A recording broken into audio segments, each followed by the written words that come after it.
بسم اللہ الرحمن الرحیم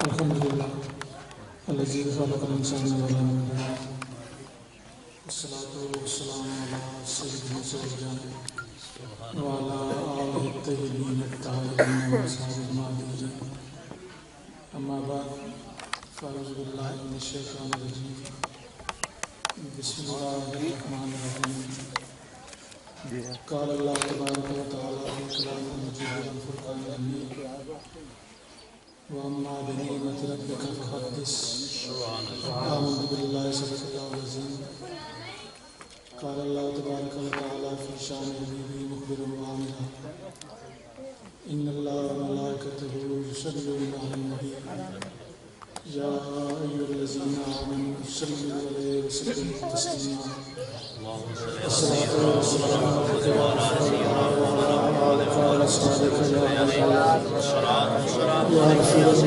رسول اللہ وعلی اصحابہ یا سیدی یا حبیب اللہ الصلاۃ والسلام علیکم الصلاۃ والسلام علیک یا رسول اللہ الصلاۃ والسلام علیک یا خاتم النبیین وعلی آلک واصحابہ یا رحمۃ للعالمین بہلتے کس طرح دل کو بہلانے کہاں جاتے یا رسول اللہ یا حبیب اللہ بہلتے کس طرح دل کو بہلانے کہاں جاتے تیری محفل سے اٹھ کر تیرے دیوانے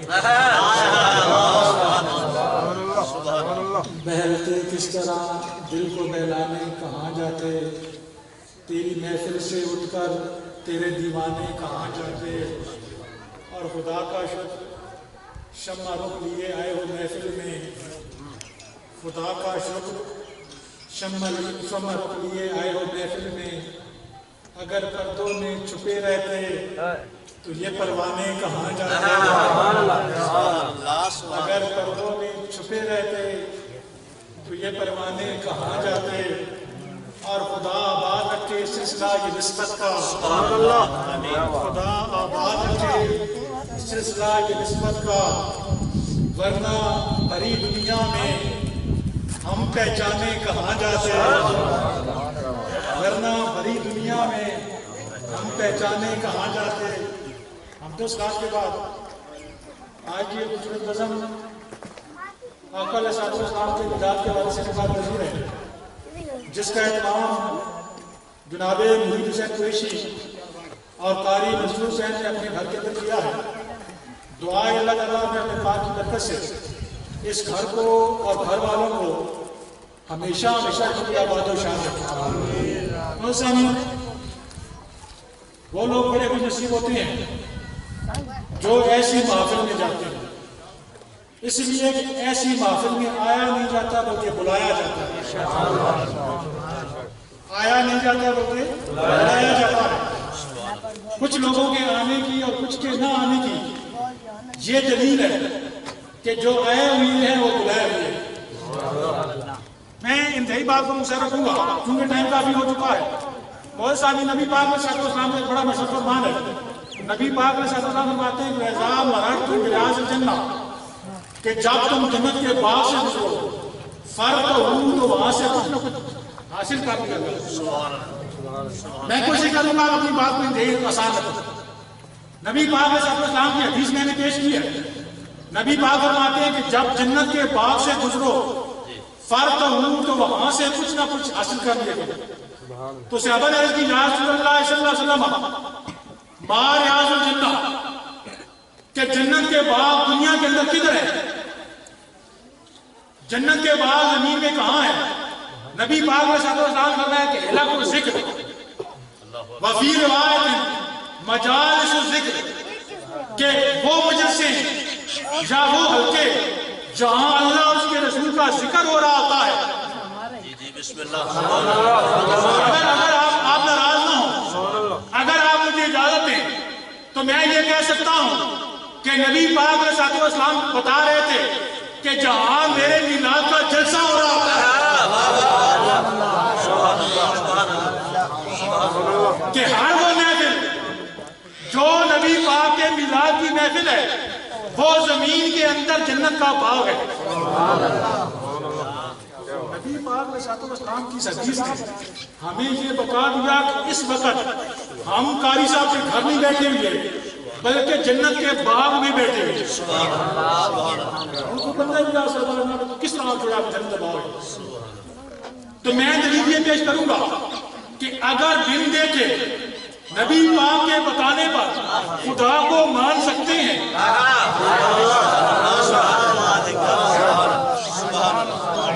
بن دیکھے نبی پاک کے کہنے پر خدا کو مان سکتے ہیں تو بن دیکھے نبی پاک کے فرمانے پر جنت کے باغ کو بھی مان سکتے ہیں.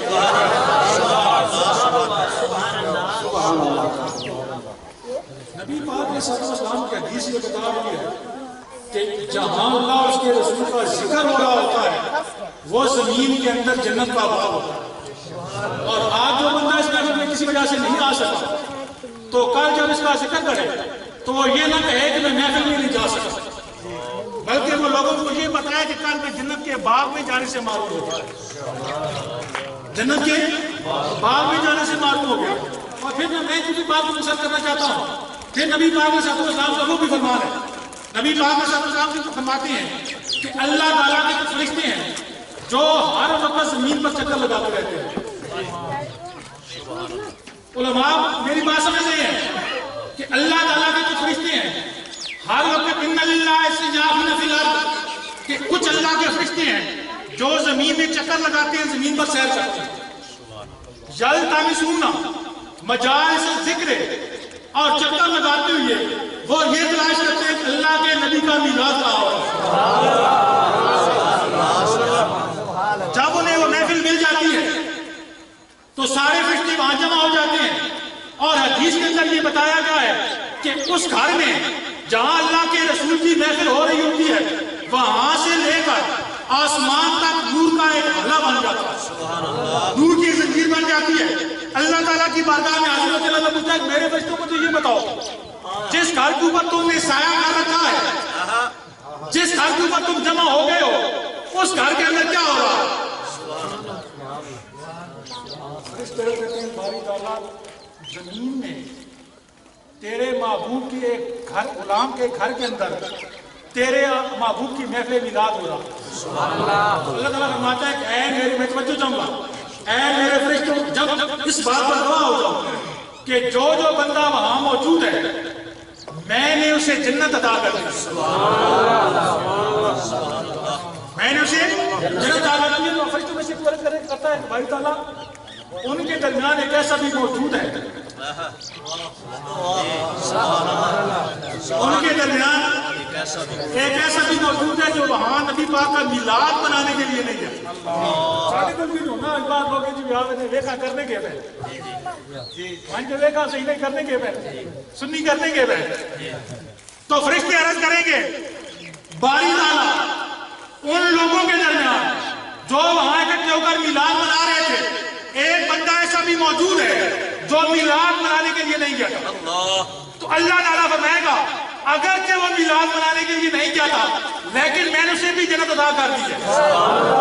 اس لیے ہم الجلساء لا یشقی جلیسہم کہ یہ ایسے میلاد منانے والے ہیں جو ان کے ساتھ جا کر بیٹھ جائے گا وہ بھی بدبخت نہیں رہے.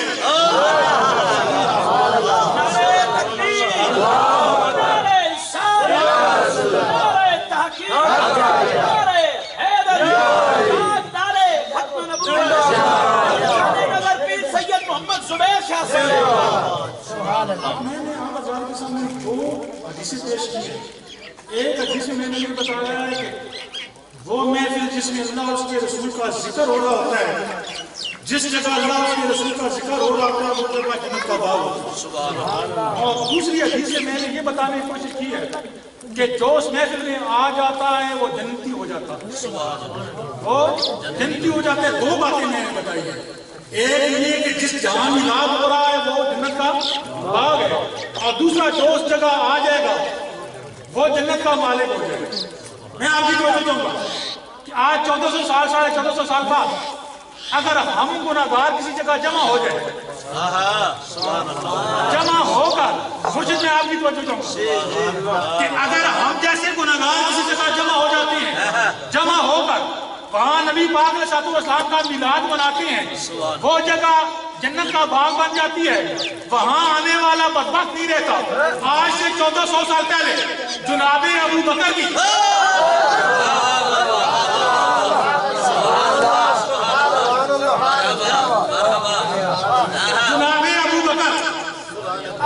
جناب عمر فاروق، جناب عثمان غنی اور جناب مولا کائنات کی محفل کا رنگ کیا ہوگا؟ جہاں اللہ کے رسول کا ذکر بھی ہوتا تھا اور ذکر والا رسول خود بھی موجود ہوا۔ نعرہ تکبیر، نعرہ رسالت، نعرہ تحقیق، نعرہ حیدری، میدان قبلہ پیر سید محمد زبیر پھر میں ایک بات کرنا چاہتا ہوں، شاید میرے علماء صاحب کو اس بات سے اتفاق نہ ہو، لیکن مجھے اس میں کچھ شک نہیں، میں بات کرنے جا رہا ہوں کہ اگر ہم کسی جگہ میلاد کی محفل کرائیں، اس محفل کے بعد لنگر بانٹا جاتا ہے، اور جب رسول اللہ کی محفل ہوتی ہے اس محفل میں لنگر نہیں بلکہ جنت بانٹی جاتی ہے۔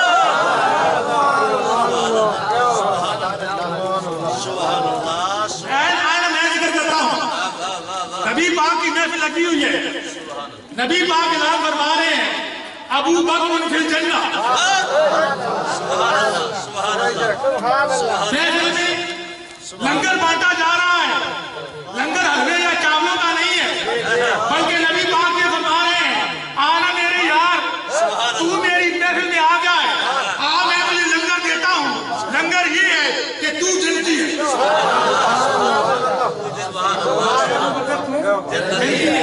اے ابو بکر تو جنتی ہے۔ ہر صحابی نبی جنتی جنتی، ہر صحابی نبی جنتی جنتی، ہر صحابی نبی جنتی جنتی، بات کی جا رہی ہے نکلی۔ میں جو آج خاص طور پر ایک لازمی ایک بات کرنا چاہتا ہوں، اور یہ میری بات ان لوگوں سے نہیں ہے جنہیں میں کالا کہتا ہوں، میرے مخاطب نہیں ہے، میرے مخاطب وہ ہیں جو ہمارے اپنے ہیں، جو ہمارے اپنے ہیں۔ اکثر آپ سنتے ہیں کہ آج لوگ یہ کہتے ہیں کہ ہم صدیق اکبر کو افضل مانتے ہیں، اس لیے افضل مانتے ہیں وہ پہلے خلیفہ ہے، کیونکہ وہ خلافت میں پہلے اس لیے کون ہے۔ تو میں انہیں بتانا چاہتا ہوں کہ ابو بکر خلیفہ افضل اس وجہ سے نہیں ہے کہ وہ پہلے خلیفہ ہیں، بلکہ ابو بکر کی جو افضلیت ہے خلافت سے پہلے کی ہے۔ ابو بکر خلیفہ بعد میں ہے اور افضلیت پہلے کی ہے، تو یہ کہنا کہ ابو بکر اس وجہ سے افضل ہے کہ وہ پہلے خلیفہ ہیں، یہ ان کی غلط فہمی ہے۔ ابو بکر کی خلافت بعد میں ہے اور افضلیت پہلے ہے۔ آئیے میں حدیث پیش کرتا ہوں، نبی پاک میں صلی اللہ فرماتے ہیں لو وزنا ایمان و ابی بکر، لو وزنا ایمان و ابی بکر مہا ایمان جمیل امت لروجہا، کہ اگر ابو بکر کے ایمان کو ساری امت کے ایمان سے تولا جائے ابو بکر کا ایمان بھاری ہو جائے۔ میں نے حدیث پیش کی ہے، نبی پاک فرماتے ہیں کہ اگر ابو بکر کا ایمان ایک پڑے میں رکھا جائے اور دوسرے پڑے میں ساری امت کا ایمان رکھ دیا جائے ابو بکر کا ایمان بھاری ہو جائے۔ اب میں آپ کی تھوڑی توجہ چاہوں گا کہ میں چاہتا ہوں کہ میں بتانا چاہتا ہوں کہ جنگی امت میں کون کون ہے۔ اس امت کے اندر عمر فاروق جیسا بندہ موجود ہے جن کے بارے میں نبی پاک فرماتے ہیں، میں ایک حدیث پیش کرنا چاہتا ہوں، نبی پاک فرماتے ہیں کہ وَعَيْبُ اللَّهِ کہ مجھے اللہ کی قسم ہے لو عالم قلبا جو حب عمر لَرَحْبَبْتُ تو مجھے اللہ کی قسم ہے اگر کسی کتے کے بارے میں مجھے پتا چل جائے وہ عمر فاروق سے محبت کرتا ہے کہ میں اس کتے سے بھی محبت کرتا ہوں. میں حدیث کا ذمہ دار ہوں. حدیث اگر نہ ہو جو مجھے سزا دینا چاہتے ہیں سزا دیں. نبی پاک کا یہ فرمان ہے وہ عمر فاروق اس امت میں موجود ہے. اسی امت کے اندر عثمان غنی بھی موجود ہے. اسی امت کے اندر علی شیر خدا بھی موجود ہے. اسی امت کے اندر ابو عبیدہ بن جراح بھی موجود ہے. ابی ہریرہ بھی موجود ہے. اور نبی پاک کی وہ پیاری بیٹی سبحان اللہ کے بارے میں میرے آقا فرماتے ہیں فاطمہ تو بدعۃ منی کہ فاطمہ میرے جگر کا ٹکڑا ہے. وہ فاطمہ بھی اس امت میں موجود ہے. امام حسن بھی موجود ہے. امام حسین بھی موجود ہے. اور ویسے کرنی بھی موجود ہے. ولیوں کے سردار غوث اعظم بھی موجود ہے.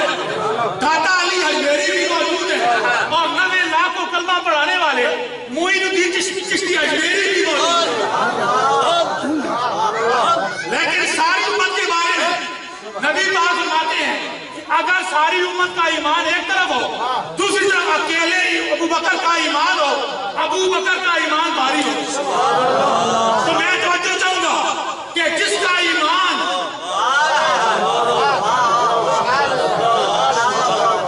جس ہستی کا ایمان سب امت کے ایمان سے بھاری ہے اس ہستی کی ذات بھی ساری امت سے افضل ہو. چونکہ میرے پاس ٹائم تھوڑا ہے تو میں اپنی بات کو بہت مقصد کر رہا ہوں. میں صرف یہ بتانا چاہتا ہوں کہ ابو بکر کو یہ شان ملی کیوں, جناب ابو بکر کو یہ مقام ملا کیوں. میں واقعہ معراج میں صرف تھوڑا سا ایک چھوٹا سا بالکل معمولی سے ایسا پیش کرتا ہوں. سبحان اللہ. غار ثور میں نبی پاک علیہ السلام لیتے ہوئے ہیں سارا مبارک ابو بکر کی گود میں. بڑا مشہور واقعہ سے آپ سنتے رہتے ہیں. تو سانپ نے جناب ابو بکر کی اڑی پر ڈسا. لوگ کہتے ہیں کہ سانپ لڑیا سب لڑیا تو ابو بکر درد ہو گیا ابو بکر ہوئے. حالانکہ جناب ابو بکر کی یہ توہین ہے کہ درد کی وجہ سے آپ ہوئے تھے. یہ ابو بکر کی توہین ہے. آپ دیکھیں نا کہ ایک طرف جناب اللہ تعالیٰ کے نبی جناب یوسف علیہ السلام کی اور زلیخا کی جو ہے وہ کہتی ہیں کہ دیکھو مصر کی ملکہ ہو کر دل میں غلام کا پیار بسا بیٹھی ہے.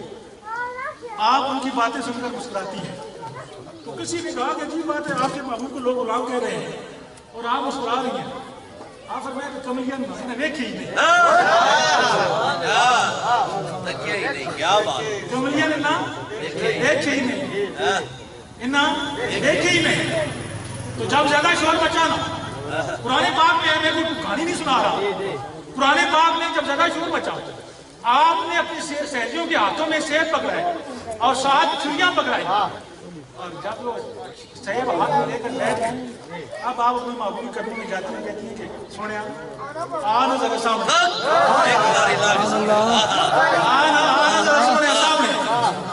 تو قرآن پاک یہ کہتا ہے کہ جب یوسف علیہ السلام سامنے آتے ہیں عورتوں نے اپنے ہاتھ میں سیب پکڑے ہوئے ہیں چھریاں ان کے ہاتھوں میں فقطعنا ایدیہن عورتوں نے اپنے ہاتھ کاٹ لیے اور انہیں پتہ نہ چلا. وہ یوسف جس کا حسن دے کر عورتیں اپنے ہاتھ کاٹ لیتی انہیں پتہ نہیں چلتا. اور یوسف کا حسن تو وہ ہے جو میرے اور آپ کے آقا کے حسن کی خیرات ہے. اگر وہ حسن جو اللہ کے نبی کو امام الانبیاء کے حسن کی خیرات ملے اسے دیکھ کر عورتیں اپنے ہاتھ کاٹ لیں انہیں تکلیف نہ ہو اور اس کی گود میں امام الانبیاء موجود تھے انہیں تکلیف کس طرح ہو سکتی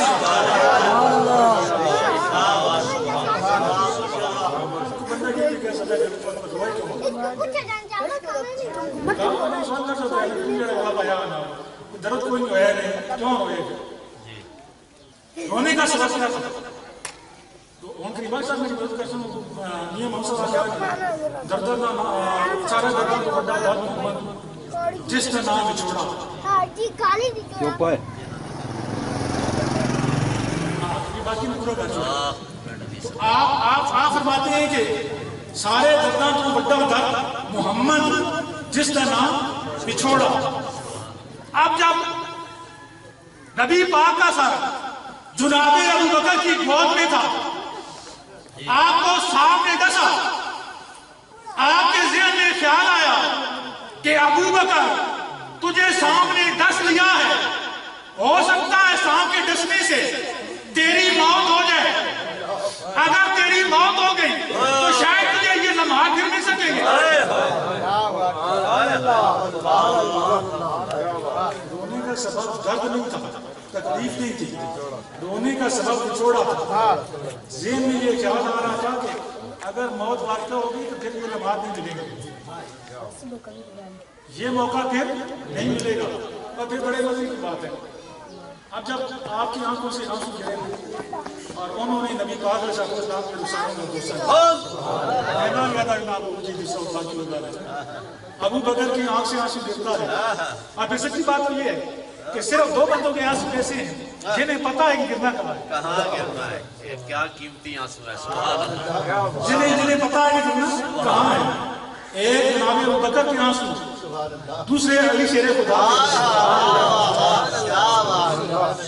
انہیں پتا ہے کہ گرنا کہاں ہے. اب جب آنسو نبی پاک کے رخساروں کا بوسہ لیتے ہیں, نبی پاک بیدار ہوتے ہیں کہ ابو بکر کیا ہوا. عرض کرتے ہیں یا رسول اللہ کسی چیز نے کاٹ دیا, بس اللہ کا.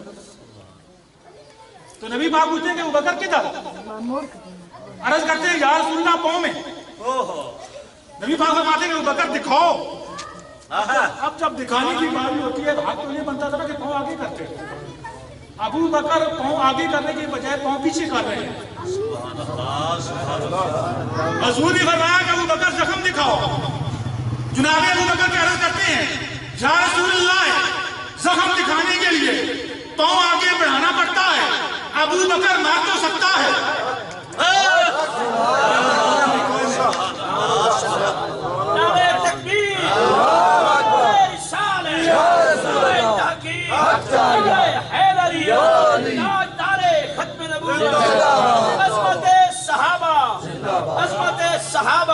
یا رسول اللہ ابو بکر مار تو سکتا ہے لیکن آپ کی طرف پاؤں نہیں بڑھا سکتا.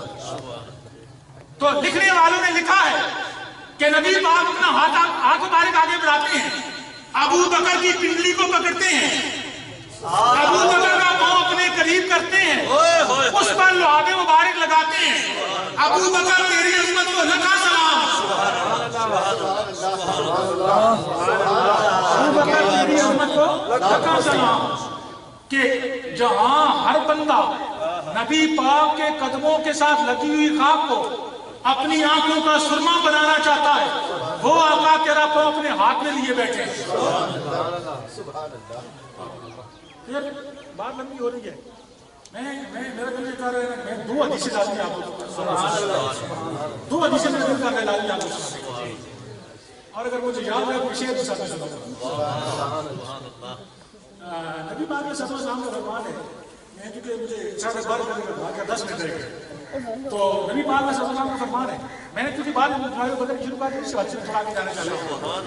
تو نبی پاک علیہ السلام کا فرمان ہے, نبی پاک علیہ السلام فرماتے ہیں کہ ان فی السماء دنیا سبعون الف مالک, کہ یہ جو پہلا آسمان ہے جو ہمیں دکھائی دے رہا ہے, اس سے آسمان دنیا کہا جاتا ہے.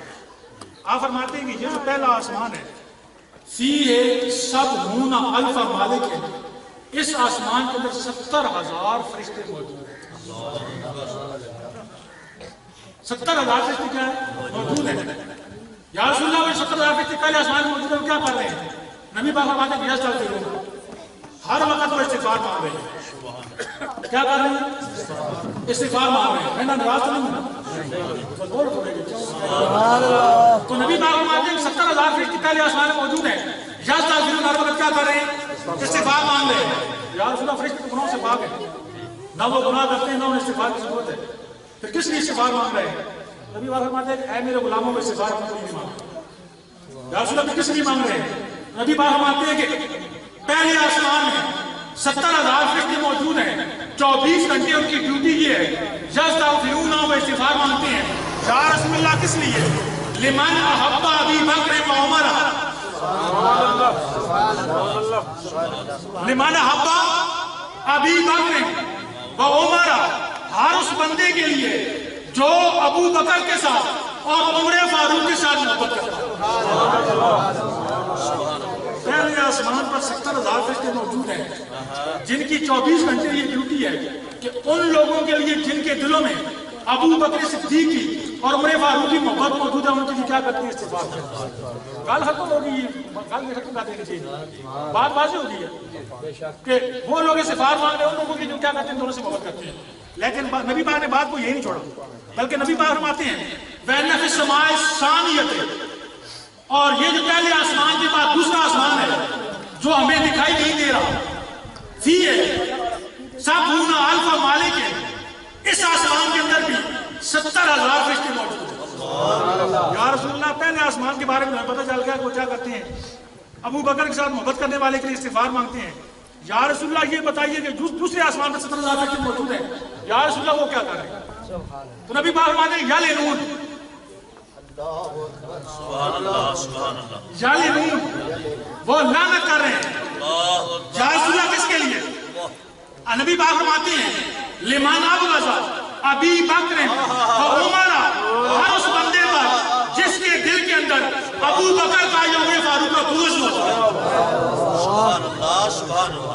حدیث نے ہمیں یہ بتا دیا کہ جو ابو بکر اور عمر فاروق سے محبت کرے گا اس کے لیے ہر وقت 70,000 فرشتے استغفار مانگیں گے، دعا کریں گے. اور جو ان دونوں ہستیوں سے بغض نہیں کرے گا 70,000 فرشتے اس کے بعد 24 گھنٹے لعنت بھیجیں گے. اسی وجہ سے میں کہتا ہوں نا کہ کسی شاعر نے بڑی مزے کی بات کی، بڑی پیاری بات کی ہے. وہ یہ کہتا ہے کہ نعرہ تکبیر، نعرہ رسالت، نعرہ تحقیق، نعرہ حیدری. وہ شاعر کہتا ہے کہ ہر منافق کی آنکھ میں چبھتا رہوں گا، ہر منافق کی آنکھ میں چبھتا رہوں گا، میں علی والا ہوں ابو بکر کے لیے لڑتا رہوں گا.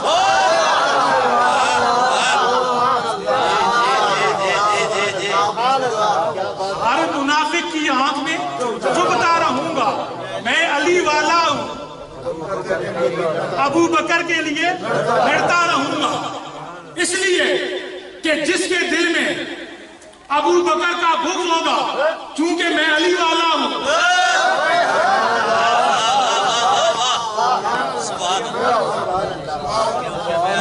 چونکہ میں علی والا ہوں ابو بکر کے لیے لڑتا رہوں گا. اور پھر دوسری حدیث نبی پاک علیہ السلام کا فرمان، نبی پاک فرماتے ہیں کہ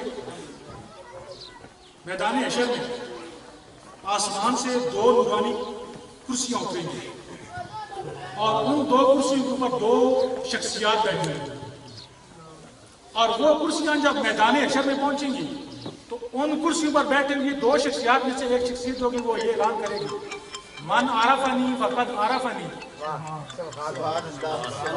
من عرفنی فقد عرفنی. کتاب کا نام ہے موجبات الجنہ. علامہ ابن فاقر نے یہ کتاب لکھی ہے، موجبات الجنہ کتاب کا نام ہے. اس کے اندر یہ حدیث موجود ہے. آپ فرماتے ہیں کہ وہ شخصیت اعلان کرے گی من عرفنی فقد عرفنی، جو مجھے پہچانتا ہے وہ مجھے پہچانتا ہے. ومن لم یعرفنی انا رضوان خازن الجنت، میں رضوان ہوں اور میں جنت کا وزیر ہوں. میں جنت کا وزیر ہوں. تو پوچھا جائے گا کہ تم زمین پر کیوں آئے ہو؟ وہ یہ بتائے گا ان اللہ تعالی امرانی، اللہ نے مجھے حکم فرمایا ہے ان اسلم مفاتیح الجنت الی محمد صلی اللہ علیہ وسلم، کہ اللہ تعالیٰ نے مجھے حکم فرمایا ہے کہ میں جنت کی چابیاں اس آقا کے قدموں میں رکھ دوں جس کا ہم میلاد بنا رہے ہیں. نعرہ تکبیر، نعرہ رسالت، نعرہ تحقیق، نعرہ حیدری. میدان کبریٰ پیر سید محمد زبیر شاہ صاحب، تاجدار ختم نبوت. فرشتہ کر یہ بتائے گا کہ اللہ تعالیٰ نے مجھے حکم دیا کہ میں جنتوں کی چابیاں آپ کے قدموں میں رکھ دوں، آپ کی بارگاہ میں پیش کر دوں. اونٹے لوگ یہاں آنے میں بیٹھے ہیں، نام محمد ذرا نہیں معلوم ہے. حالانکہ حدیث اس نے بتا دیا کہ جن کا نام محمد ہے وہ تو جنتوں کے مالک ہیں، وہ جنتوں کے مالک ہیں. اور فرشتہ یہ کہتا ہے کہ جب میں وہ چابیاں لے کر نبی پاک کی بارگاہ میں حاضر ہوا اور نبی پاک علیہ السلام نے مجھے فرمایا کہ ان رسول اللہ صلی اللہ علیہ وسلم امرنی، کہ نبی پاک نے مجھے حکم دیا ہے ان اسلم مفاتیحہ الی ابی بکر و عمر.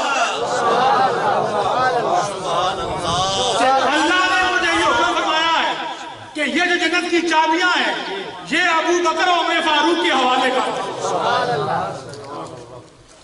فرشتہ جو کہتا ہے کہ چلو مجھے یہی تک نہیں کہا گیا، بلکہ نبی پاک علیہ السلام نے فرمایا ہے کہ جا کر ان دونوں کو میرا پیغام دے دینا کہ جس کے دل میں تم دونوں کی محبت ہوگی اسے اپنے ساتھ جنت میں لے جانا.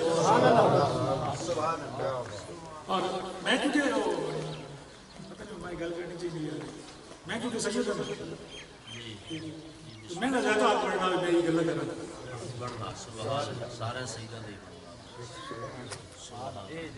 اس لیے کہ سید جو ہوتا ہے اس کے لیے ابو بکر کی تعریف کرنا واجب و فرض ہے. گلی گلی نگر نگر ابو بکر ابو بکر گلی گلی نگر نگر ابو بکر ابو بکر مصطفیٰ کا ہم سفر ابو بکر ابو بکر مصطفیٰ کا ہم سفر ابو بکر ابو بکر. حیدری. میں جس کتاب کا ذکر کرنے جا رہا ہوں کتاب کا نام ہے توضیح العلم والحلم اور لکھنے والے ہیں سید اکبر علی شاہ گیلانی. سبحان اللہ، صحیح لوگ، کیا بات. اکبر علی شاہ گیلانی لکھنے والے مصنف ہیں اور کتاب کا نام ہے توضیح العلم والحلم. یہ کتاب کا نام ہے. اس کتاب کے اندر آپ نے ایک روایت نقل کی، میں آپ کو سنانا چاہتا ہوں. تو شاہ صاحب فرماتے ہیں کہ ایک دن جناب ابو بکر صدیق ایک قبرستان سے گزر رہے تھے اور قبرستان سے گزرتے ہوئے آپ نے اپنی داڑھی مبارکہ کھلا دی. داڑھی کے اندر آپ کس طرح اپنی انگلیاں پھیری اور انگلیاں پھیرنے کی وجہ سے آپ کی داڑھی مبارکہ ایک بال گرا ٹوٹا اور قبرستان کے اندر چلا گیا. جب وہ جناب ابو بکر کی داڑھی کا وہ بال قبرستان کے اندر پہنچا اللہ نے فرشتوں کو حکم فرمایا کہ تمام قبر والوں پر عذاب کو بند کر.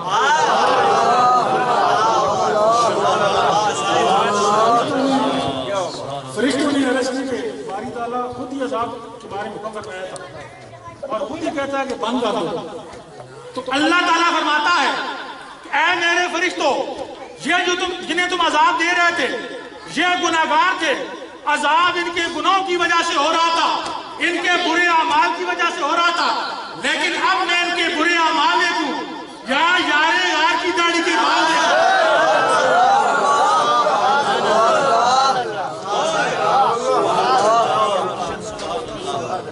اعمال دیکھوں یا اپنے محبوب کے یار کی داڑھی کے بال دیکھوں. اب میرے یار کی داڑھی کا بال انہیں آ گیا ہے، میں نے سب کو معاف کر دیا، میں میرے ساتھ آ گیا. اور میں بس آخری بات کرتا ہوں کہ نبی پاک علیہ السلام نے اپنی حیات ظاہری میں ابو بکر کو مسلح پر کھڑا کر کے قیامت تک کے لیے یہ بتا دیا کہ ابو بکر سے آگے بھی کوئی نہیں ہے. ابو بکر سے آگے بھی کوئی نہیں ہے اور ابو بکر کے برابر بھی کوئی نہیں ہے. نبی پاک علیہ السلام نے قیامت تک کے لیے اعلان کیا کہ ابو بکر سے آگے بھی کوئی نہیں ہے اور ابو بکر کے برابر بھی کوئی نہیں ہے. جیسا سے بلال نے تو میں صرف ایک چھوٹی سی بات کرتا ہوں، بلکہ دو چیزیں ذہن میں رکھیں کہ جب پوچھے نا بندہ میں بلال کیوں بنانے ہو، دس اگر دو وجہ بلال بنانے دو سبب. اگر میں ایک ہی گل بھی یاد رکھ کے دیکھنا سن کے تسی بلال بنانے پکے ہو ویسے. جب کوئی بندہ سوال کرے پوچھے کہ بلال کیوں بناتے ہو تو جواب یہ دیا کرو کہ دو وجہ سے. ایک تو بلال بنانے سے ایمان پیٹا ہوتا ہے، بلال بنانے سے ایمان مضبوط ہوتا ہے، اور دوسرا میلاد منانے سے شیطان ذلیل ہوتا ہے. میلاد منانے سے ایمان مضبوط ہوتا ہے اور میلاد منانے سے شیطان ذلیل ہوتا ہے. اس لیے میلاد مناتے ہیں.